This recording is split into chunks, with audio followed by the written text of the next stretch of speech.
So our main task is to select any reducing agent कि किस metal की reduction के लिए मैं कौन सा रिड्यूसिंग एजेंट यूज़ कर सकता हूँ। उसके लिए हमारे पास एक डायग्राम आता है and the diagram is known as your Ellingham diagram. ठीक है, अब इस डायग्राम को समझ लेते हैं क्या है। इस डायग्राम में देखें, there is a graph between temperature को डिग्री सेल्सियस में भी ले रखा है हमने, या फिर I can convert it to the kelvin also.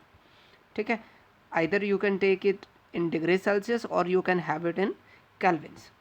ठीक है, लेकिन दूसरे एक्सिस पे देखें क्या है। दूसरे एक्सिस पे है डेल्टा जी। डेल्टा जी की यूनिट क्या है? किलो जूल पर मोल ऑफ O2। ठीक है, कि एक मोल O2 के साथ रिएक्ट कराने में कितनी गिब्स फ्री एनर्जी रिलीज होगी। अब इसमें देखें, there are some curve.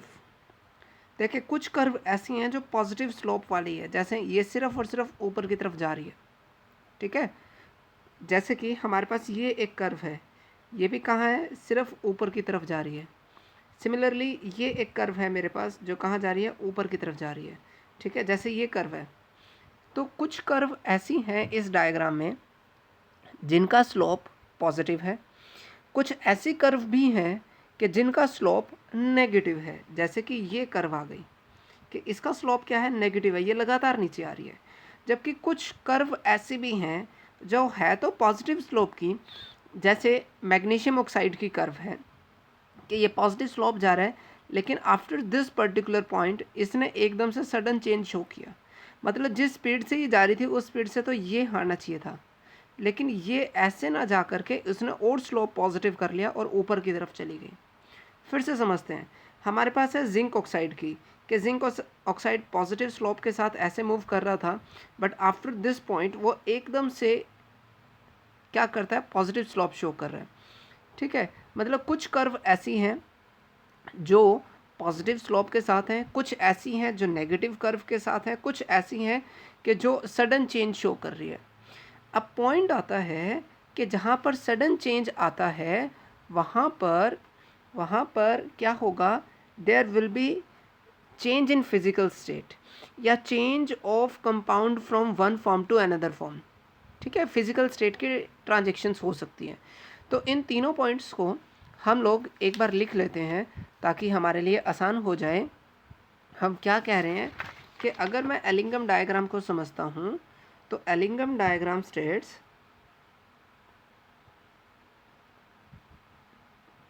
Ellingham diagram यानी कि this is graph between delta G versus T. ठीक है, ये ग्राफ है कहाँ? डेल्टा जी वर्सेस टी के बीच में। इस ग्राफ के अंदर सम कर्व विद पॉजिटिव स्लोप, कि कुछ कर्व ऐसी हैं जो पॉजिटिव स्लोप के साथ हैं। सेकंड है some curve with negative slope. ठीक है, और थर्ड पॉइंट आता है कि some curve which show sudden change in the slope.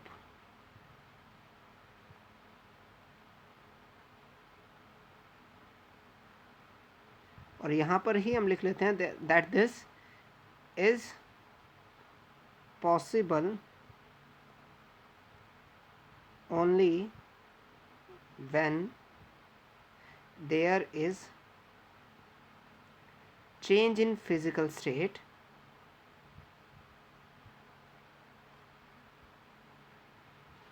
ठीक है, कि जिस चीज़ को हम स्टडी कर रहे हैं अगर वो अपनी फिजिकल स्टेट चेंज कर रहे हैं तभी ऐसा स्लोप के अंदर सडन चेंज आएगा, अदरवाइज नहीं आएगा।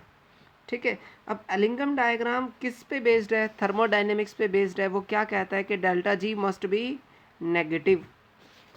अब इसमें एक बार डेल्टा जी की वेरिएशन फिर से देखो कि इस तरफ आओगे तो आपका टेम्परेचर बढ़ रहा है, लेकिन ऊपर की तरफ जाओगे तो डेल्टा जी की वैल्यू ज़ीरो को अप्रोच कर रही है। ठीक है, यानी कि ज़ीरो ये एक ऐसा पॉइंट है जहाँ पर चीज़ें कहाँ है? इक्विलिब्रियम पर है। इससे जैसे जैसे मैं नीचे की तरफ आऊँगा डेल्टा जी की वैल्यू नेगेटिव नेगेटिव और ज़्यादा नेगेटिव होती जाएगी।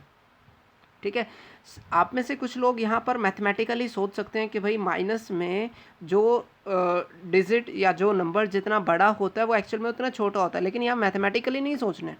यहाँ पर नंबर 200 इज़ ग्रेटर देन 300, बस नेगेटिव साइन ये इंडिकेट कर रहा है कि एनर्जी रिलीज हो रही है। ठीक है, तो यहाँ पर नीचे की तरफ आ रहे हैं तो डेल्टा जी की वैल्यू क्या हो रही है, और ज़्यादा नेगेटिव हो रही है। इसका मतलब क्या हुआ, इसका मतलब हुआ कि जो चीज़ नीचे की तरफ है वो ज़्यादा स्टेबल है, क्योंकि थर्मोडायनेमिक्स में यही कहते हैं कि डेल्टा जी की वैल्यू जितनी ज़्यादा नेगेटिव होगी वो उतना ज़्यादा स्टेबल होगा। इसका मतलब हुआ कि एम जी ओ की फॉर्मेशन जो है that will be your most stable, most stable.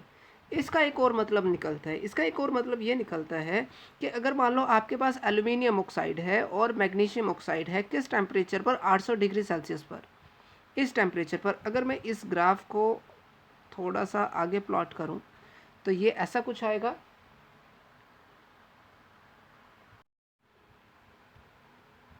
अगर मैं इसको आगे की तरफ मूव कराऊंगा तो देखें कि डेल्टा जी के एक्सिस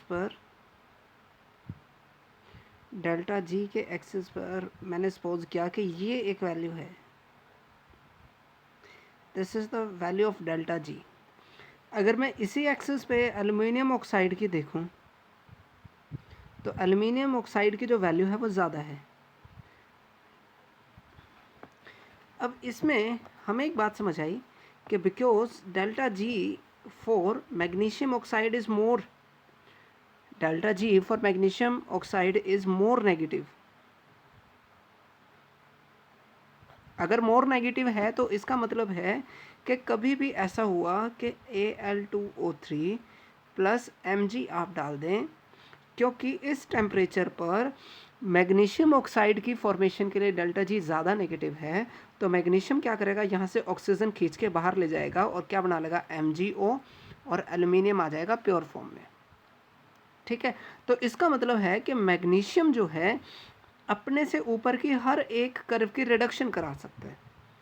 मैग्नीशियम अपने से ऊपर की हर एक कर्व की रिडक्शन करा सकता है। देखो एक क्वेश्चन है हमारे पास, this is the NCERT question, suggest a condition under which magnesium could reduce alumina, alumina means Al2O3, तो Al2O3 और मैग्नीशियम की ऑक्साइड बना सकते हैं। अब इन दोनों में कर्व देखो आप कि मैग्नीशियम की कर्व है नीचे कहाँ तक, एट पॉइंट ए, और एल्यूमिनियम ऑक्साइड की कर्व है ऊपर कहाँ, एट पॉइंट ए। लेकिन आफ्टर दिस एल्यूमिनियम ऑक्साइड की कर्व आ जाती है नीचे और magnesium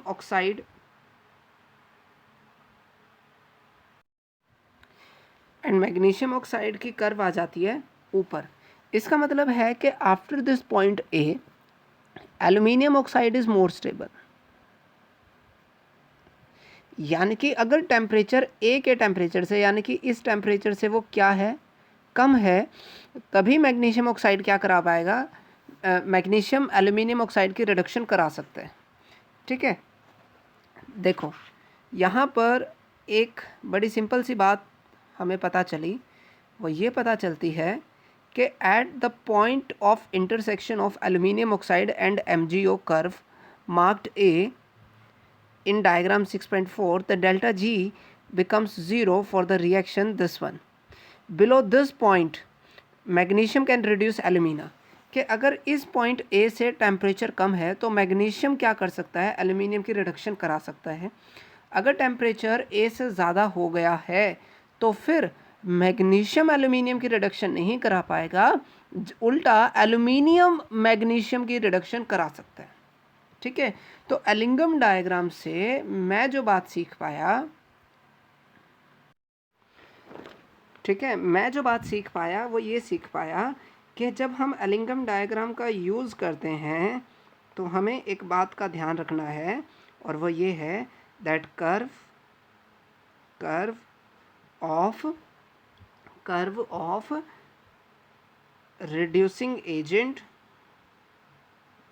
reducing agent in diagram should be lower than curve of metal oxide, कि मेटल ऑक्साइड की कर्व से हमेशा क्या रहना चाहिए, नीचे रहना चाहिए। ठीक है, the temperature at which reducing agent curve crosses the metal oxide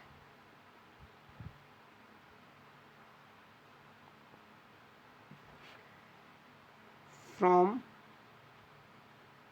that point reduction of metal oxide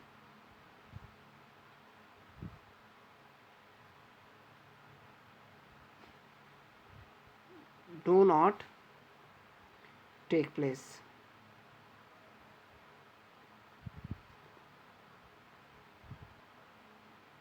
And or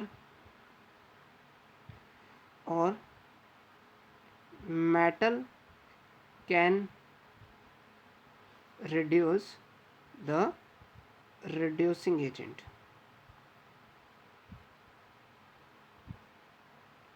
कि जब तक एजेंट की कर्व नीचे है, जिस टेम्परेचर तक एजेंट की कर्व नीचे है तब तक वो रिडक्शन करा सकता है, उसके बाद वो रिडक्शन नहीं करा पाएगा। ठीक है, उसके बाद वो रिडक्शन नहीं करवा पाएगा। इसमें देखें हमारे पास, मैंने अपने लास्ट वीडियो में बताया था कि इस एलिंगम डायग्राम में हमें क्या करना है, हमें एप्लीकेशन पार्ट को देखना है।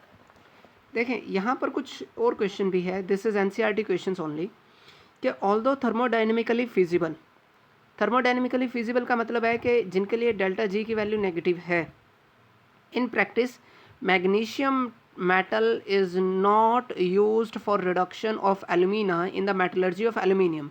कि ठीक है भाई, मैग्नीशियम को हम कर सकते हैं, ये कहाँ से पता चला, एलिंगम डायग्राम से पता चला, लेकिन हम यूज़ नहीं करते।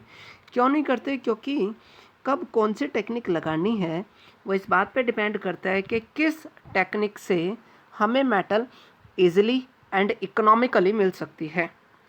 अब इस क्वेश्चन में सीधा सीधा हिंट दे रखा है कि हम मैग्नीशियम का यूज़ नहीं करते, क्योंकि मैग्नीशियम का यूज़ करने से एक पर्टिकुलर टेम्परेचर के बाद जो प्रोसेस है वो अनइकोनॉमिकल हो जाती है, यानी कि temperature below the point of intersection of Al2O3 and MgO curve magnesium can reduce alumina, यानी कि पॉइंट ए तक जब तक मैग्नीशियम ऑक्साइड की कर्व नीचे है तब तक वो Al2O3 की रिडक्शन करा सकता है, लेकिन जिस पर्टिकुलर पॉइंट के बाद वो उसको क्रॉस कर देगा, या उसने एलिंगम डायग्राम ने बता दिया कि भाई हाँ कर सकते हैं, लेकिन but this process will be uneconomical, के ज़्यादा खर्चा है। ऐसे ही इस पे क्वेश्चन आ जाता है कि why is reduction of metal oxide easier if the metal formed is in liquid state at the temperature of reduction. देखें इसके लिए बड़ा सीधा सीधा सा जवाब है मेरे पास कि delta G is equal to delta H minus T delta S. ठीक है, अब डेल्टा एस क्या होती है, एंट्रोपी। एंट्रोपी मतलब डिग्री ऑफ रैंडमनेस। अगर हमारे पास क्या निकलती है, गैस निकलती है, या फिर हमारे पास क्या आता है, लिक्विड आता है, लिक्विड की डेल्टा एस क्या आती है, पॉजिटिव आती है। लिक्विड की डेल्टा एस पॉजिटिव आने से क्या होगा, ये जो फैक्टर होगा सारा का सारा वो और ज़्यादा नेगेटिव हो जाएगा। ये और ज़्यादा नेगेटिव होने से डेल्टा जी के नेगेटिव होने के चांसेस बढ़ जाएंगे। ठीक है, क्योंकि डेल्टा जी ज़्यादा नेगेटिव होता है किसके लिए, लिक्विड स्टेट के लिए, इसलिए जो है इसकी रिडक्शन करानी आसान है। आप इसको देखोगे भी तो यही आता है, the entropy is higher if the metal is in liquid state then when it is in the solid state. The value of entropy change of the reduction process is more on the positive side when metal formed is in the liquid side and the metal oxide being reduced in the solid side. एक सीधी सी बात है कि delta S ज़्यादा positive हो जाएगा, जिसकी वजह से डेल्टा जी ज़्यादा नेगेटिव होता जाएगा और हम आसानी से उसको क्या करा सकते हैं, रिड्यूस करा सकते हैं। Now moving on to extraction of iron from its oxide. ठीक है, इसके लिए हम लोग क्या करते हैं कि ऑक्साइड ऑफ आयरन की after the concentration through calcination and roasting, calcination और रोस्टिंग के अंदर क्या क्या निकल सकता है आपको पता है कि हम वाटर निकाल सकते हैं, हम कार्बोनेट को डिकम्पोज कर सकते हैं, हम सल्फाइड को ऑक्सीडाइज कर सकते हैं, यानी कि जहाँ सल्फर इम्प्योरिटी है उसको रिमूव करके कहाँ उसको उसकी जगह क्या अटैच कर लेते हैं, ऑक्सीजन। और एक इंस्ट्रूमेंट होता है जिसका नाम होता है ब्लास्ट फर्नेंस, उसके अंदर हम लोग ऐसा करते हैं, ठीक है। ब्लास्ट फर्नेंस के अंदर the oxide is reduced to metal and thermodynamics help us to understand how coke reduced the oxide. Coke मतलब this is the combination of carbon and carbon monoxide. Coke means carbon plus carbon monoxide, दोनों का combined नाम क्या होता है, carbon and carbon monoxide का combined name is coke, ठीक है। अब इसके अंदर देखें क्या होता है, this is the diagram for blast furnace. अब इस ब्लास्ट फर्नेंस को आप थोड़ा सा ध्यान से समझें कि ब्लास्ट फर्नेंस के अंदर नीचे की तरफ आग लगाते हैं हम, ठीक है। जब आग लगाते हैं तो यहाँ पर देखें टेम्परेचर कितना है, 2170 केल्विन। यहाँ पर आग लगी हुई है तो यहाँ टेम्परेचर ज़्यादा होगा, जैसे जैसे आप ऊपर की तरफ जाओगे तो टेम्परेचर क्या होता रहेगा, कम होता रहेगा। ये बात ठीक वैसी है कि जैसे आप भट्टी के पास खड़े रहते हैं या किसी अंगीठी के पास खड़े रहेंगे या हीटर के पास खड़े रहेंगे, आपके और हीटर के बीच में डिस्टेंस जितनी कम होगी आपको गर्मी उतनी ज़्यादा लगेगी। अगर आप हीटर से दूर होते जाओगे तो आपको जो गर्मी लगेगी वो कम लगेगी, ठीक है। तो ऐसे ये है कि ये आग के पास का एरिया है तो यहाँ पर टेम्परेचर ज़्यादा है, या आग के पास का एरिया नहीं है तो यहाँ पर टेम्परेचर लगातार ऊपर की तरफ टेम्परेचर क्या होता रहेगा, कम होता रहेगा। अब इसके अंदर हम क्या करते हैं, ऊपर से टॉप से क्या डालते हैं, और ठीक है, और लाइमस्टोन प्लस कोक। अब एक क्वेश्चन आता है कि लाइमस्टोन का रोल क्या होता है, what is the role of limestone, ठीक है। तो I will come to this question also कि रोल क्या है लाइमस्टोन का। इस पे बहुत छोटे छोटे से क्वेश्चन बनते हैं, वो देखते हैं हम कि अभी क्या बनेंगे। अब इसमें कोक क्या होगा, कोक होगा आपके पास रिड्यूसिंग एजेंट, ठीक है। तो हम क्या कर रहे हैं, हम कर रहे हैं extraction of iron, extraction of iron, ठीक है। किसका यूज़ करेंगे, ब्लास्ट फर्नेंस का। ब्लास्ट फर्नेंस में आग लगाएंगे, ठीक है। इसके अंदर क्या करेंगे, और प्लस लाइमस्टोन प्लस कोक, ये तीन चीज़ें डालते हैं, are made to fall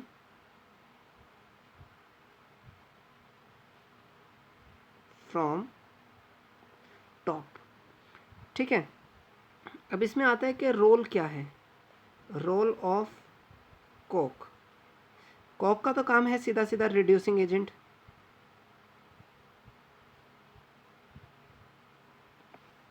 role क्या है, reducing agent.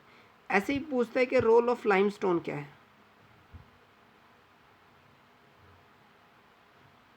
Role of limestone क्या है, ठीक है। तो इस पर मैं थोड़ा सा बाद में आऊँगा, लेकिन हम क्या करते हैं, देखो कि एक बार एलिंगम डायग्राम को देख लेते हैं।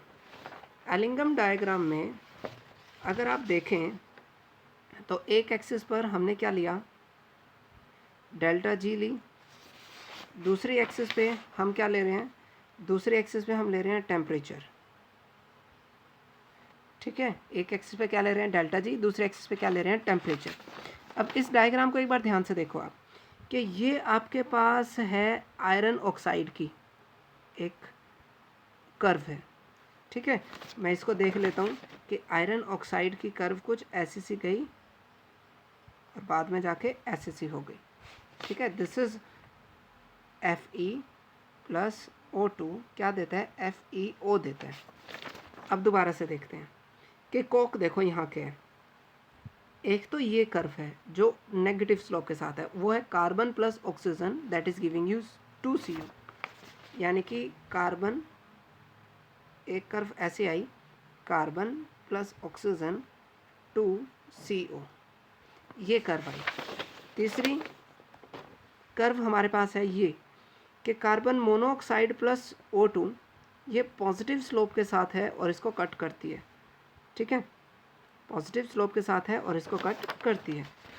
तो पॉजिटिव स्लोप के साथ देखें और इसको आप कट करवा दीजिए।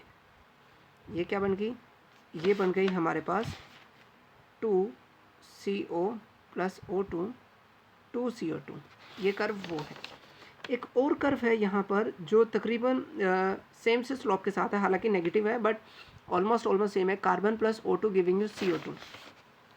तो देखें वो कर्व है हमारे पास इससे थोड़ा सा ऊपर। ये है carbon, this is carbon plus O2 giving me CO2। ठीक है, तो हमें किस पे ध्यान देना है? हमें मेटल की कर्व पे देना है। हमें किस पे देना है? इस पे देना है। और यहाँ से एक बात फिर से याद रखें, curve of reducing agent in diagram should be lower than the curve of metal oxide. कि मेटल ऑक्साइड की कर्व से नीचे होनी चाहिए, यानी कि ये जो लेयर है जिसके अंदर कार्बन मोनोऑक्साइड बन रहा है, carbon plus oxygen giving carbon monoxide, ये मेटल की कर्व से ऊपर है। किस पॉइंट तक? इस पर्टिकुलर पॉइंट तक। तो इस पर्टिकुलर पॉइंट से पहले आप कार्बन का यूज़ नहीं कर सकते, ये रिडक्शन नहीं कराएगा। लेकिन हाँ, कार्बन मोनोऑक्साइड ज़रूर करा सकता है। क्या करा सकता है? कार्बन मोनोऑक्साइड, यानी कि eight lower temperature, eight lower temperature carbon monoxide is used as reducing agent। ठीक है, क्यों? क्योंकि उसकी कर्व कहाँ है? नीचे है।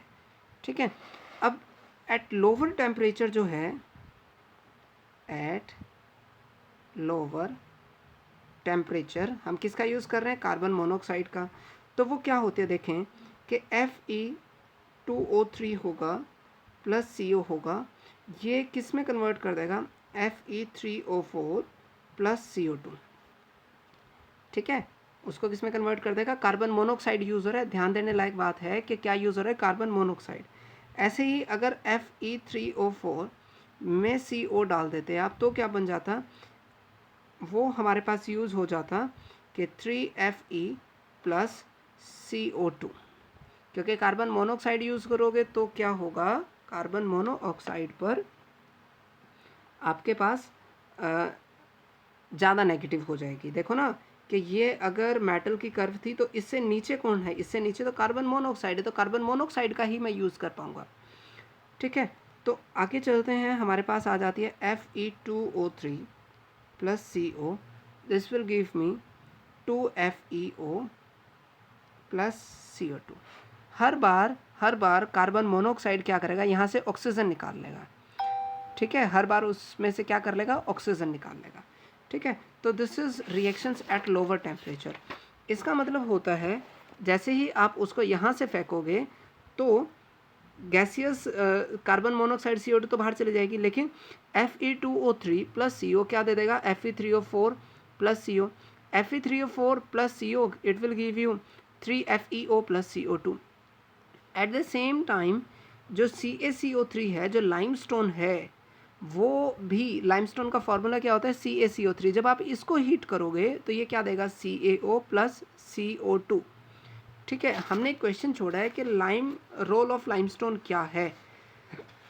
रोल ऑफ लाइमस्टोन क्या है? तो इसका जवाब देते हैं। देखें, होता ये है कि with metal, with iron, there is presence of SiO2, silica, SiO2। ठीक है, सिलिका हमारे पास प्रेजेंट होता है as impurity.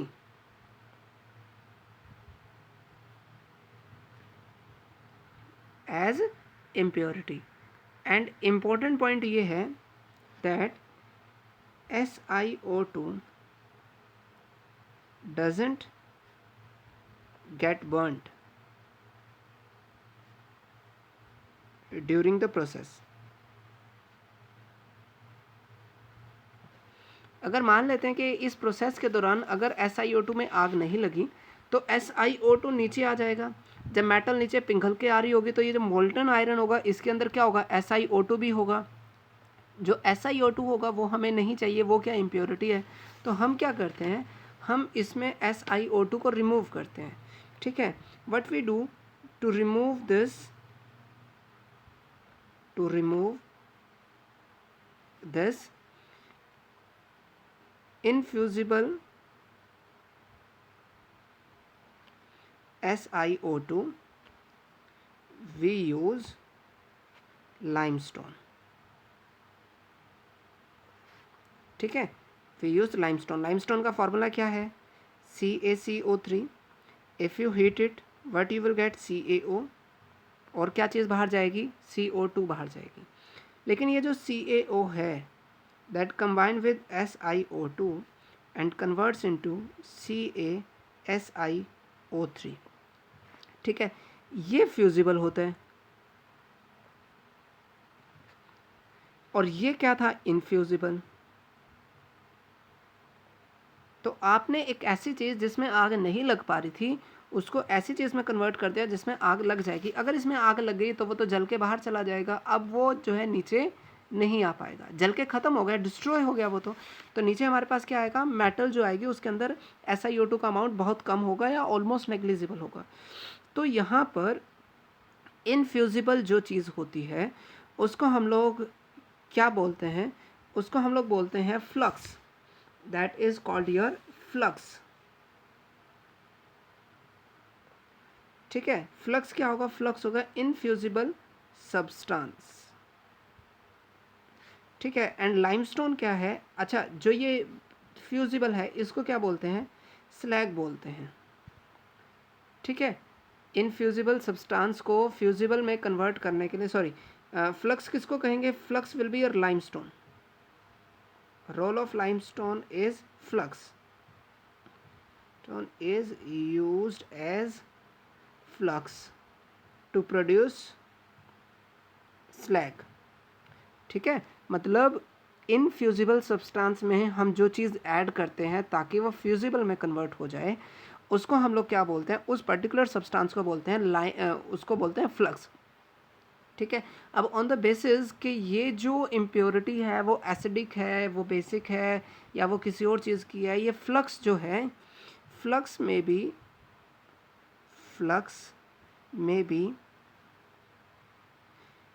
acidic, it may be basic, or it may be neutral on the basis of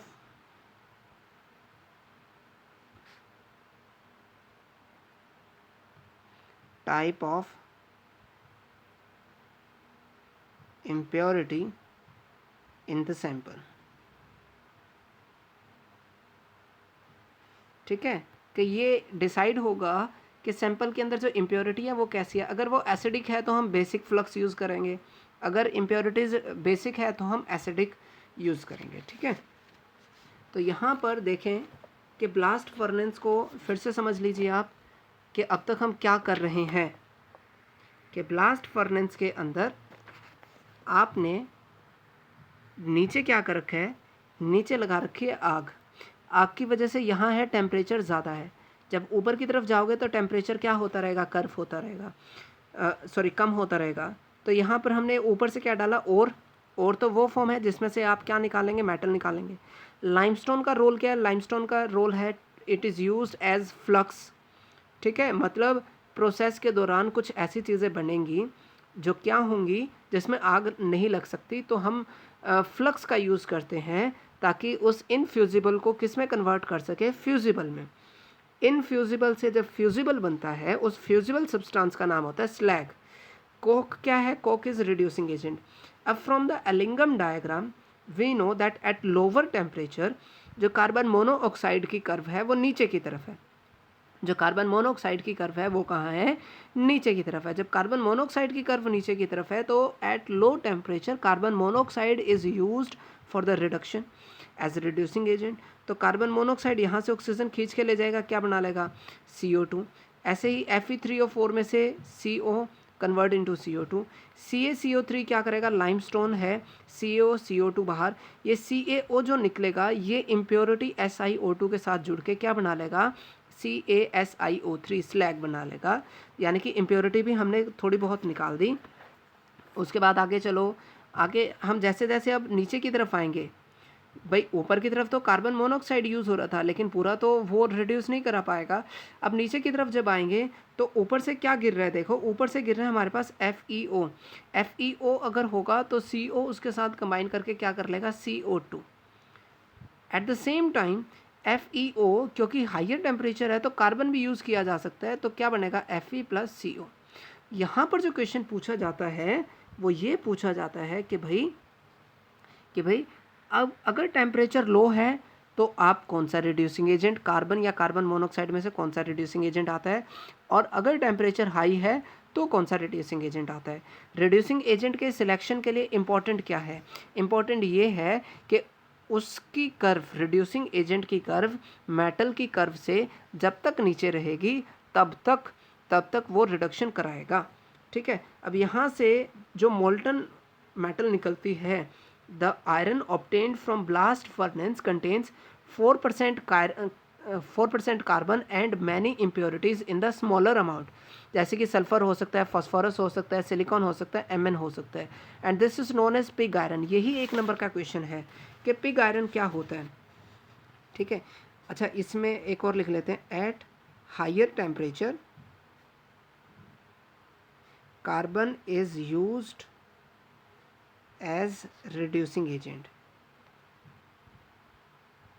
कि जब टेम्परेचर ज़्यादा होगा तो हम क्या यूज़ करेंगे, रिड्यूसिंग एजेंट के तौर पर कार्बन का। उसमें क्या होगा कि FeO + CO, ये भी क्या दे सकता है, Fe + CO2। एक रिएक्शन तो ये पॉसिबल है, दूसरी रिएक्शन पॉसिबल है कि FeO + C that will give you Fe + CO2। सबसे नीचे की तरफ देखो क्या यूज़ हुआ है, कार्बन यूज़ हुआ है। कार्बन ऑक्सीजन के साथ सीधा सीधा जुड़ के कार्बन डाइऑक्साइड भी बना सकता था और कार्बन मोनोऑक्साइड भी बना सकता था। अगर कार्बन मोनोऑक्साइड बनाई तो जैसे कार्बन मोनोऑक्साइड ऊपर निकलेगी तो ऊपर वो जो है ऊपर से गिरने वाले ओर के साथ फर्दर रिडक्शन प्रोसेस शो कर सकती है। ठीक है, तो Fe भी क्या दे देगा, CO2। यहाँ से जो आयरन मिलता है उसको हम लोग क्या बोलते हैं, pig iron.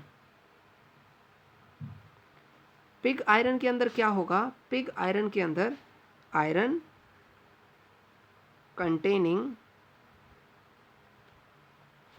4% carbon and other impurities, कि यहाँ से और भी कुछ इम्प्योरिटीज़ बाकी है जिनको हटाना हमें पड़ेगा। अदर इम्प्योरिटीज़ में क्या क्या हो सकता है, फॉस्फोरस हो सकता है, सल्फ़र हो सकता है, Mn हो सकता है। ठीक है, ऐसे आयरन को क्या बोलेंगे, पिग आयरन। अब पिग आयरन से हम लोग क्या बनाते हैं, हम लोग बनाते हैं cast iron. Cast iron is different from pig iron. Pig iron, cast iron बनाएंगे कैसे, melting the pig iron with the scrap iron and coke using hot air blast. ठीक है, अब इसमें देखो कि नेक्स्ट क्वेश्चन आया कि कास्ट आयरन क्या है। Cast iron is actually made from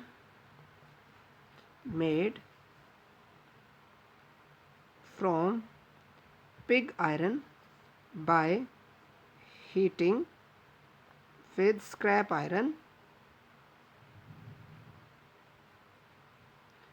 and coke, कि फिर से उसको हम लोग क्या करते हैं, हीट करते हैं।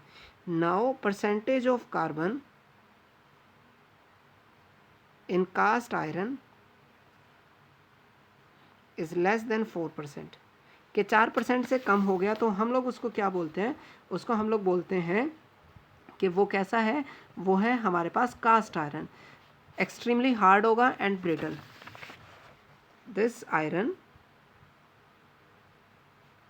is extremely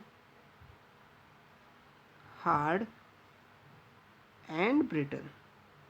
लेकिन यहाँ पर भी हमारे पास क्या बन गई, हमारे पास बच गई इम्प्योरिटीज़।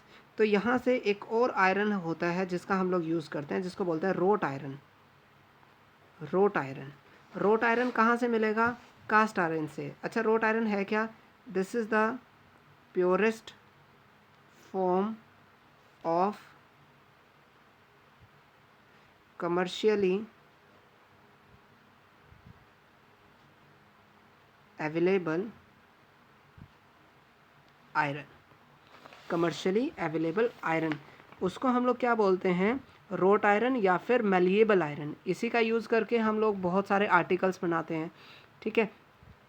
अब इसके अंदर देखें, is prepared from cast iron by oxidising impurities in the reverberatory furnace lined with hematite. This hematite oxidises carbon to carbon monoxide. कि इसके अंदर क्या होगा, इसके अंदर के ऑब्टेन्ड फ्रॉम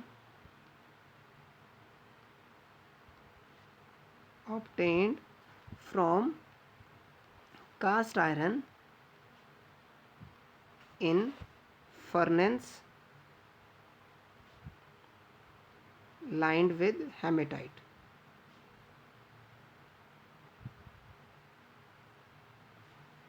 ठीक है, वो क्या होगा, हेमेटाइट की लाइनिंग होगी। हम लाइनिंग वाला क्वेश्चन एक पहले भी कर चुके हैं। हेमेटाइट क्या करेगा, हेमेटाइट का काम होगा कि हेमेटाइट का फॉर्मूला देखो, फॉर्मूला इज Fe2O3 के Fe2O3। अगर इसके अंदर थोड़ा बहुत कार्बन बच गया, क्योंकि परसेंटेज ऑफ कार्बन बच रही है ना, तो 3 कार्बन, ये उसको किस में कन्वर्ट कर देगा, कार्बन मोनोऑक्साइड में। We will have 3CO plus pure Fe। ठीक है, अब इसमें limestone is added at flux and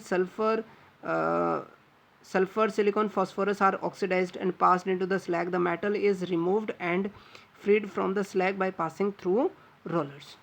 ठीक है, तो आज हमने क्या सीखा, आज हमने सीखा कि एलिंगम डायग्राम की एप्लीकेशन क्या है, एलिंगम डायग्राम को यूज़ कैसे करना है। अगर मैं रिकैप्चुलेट करूं तो एक बड़ी सिंपल सी बात है कि भाई मेटल की कर्व ऊपर, रिड्यूसिंग एजेंट की कर्व नीचे, जब तक वो नीचे है तब तक वो रिडक्शन कराएगी। ठीक है, ब्लास्ट फर्नेस इंस्ट्रूमेंट है जहाँ पर एलिंगम डायग्राम का यूज़ किया गया है। आयरन की रिडक्शन के लिए कोक का यूज़ करते हैं, ऊपर से हम नीचे डालेंगे तो और होगा, लाइमस्टोन होगी, कोक होगी। लाइमस्टोन का रोल क्या है, एज फ्लक्स, कोक क्या है, रिड्यूसिंग एजेंट। लोअर टेम्परेचर में एलिंगम डायग्राम में जो कार्बन मोनोऑक्साइड की कर्व है वो नीचे है, यानी कि carbon monoxide is used as reducing agent, तो monoxide will convert into dioxide. Limestone क्या कर लेगा, स्लैग बना देगा। एक नंबर का क्वेश्चन, स्लैग क्या होती है, हाइयर टेम्परेचर पे क्या यूज़ होगा, कार्बन यूज़ होगा। ठीक है, यहाँ से जो आयरन मिलेगा उसको हम लोग क्या बोलते हैं, pig iron.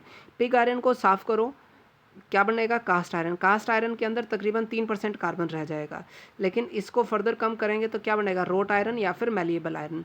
Malleable iron is the purest form of commercially available iron. ठीक है, कमर्शियली अवेलेबल आयरन की सबसे प्योर फॉर्म का नाम क्या होता है, रोट आयरन। ठीक है, तो आज के लिए सिर्फ इतना ही। नेक्स्ट टाइम जब हम बात करेंगे, हम लोग बात करेंगे extraction of copper from the copper oxide. ठीक है, सो मिलते हैं next time with some more properties.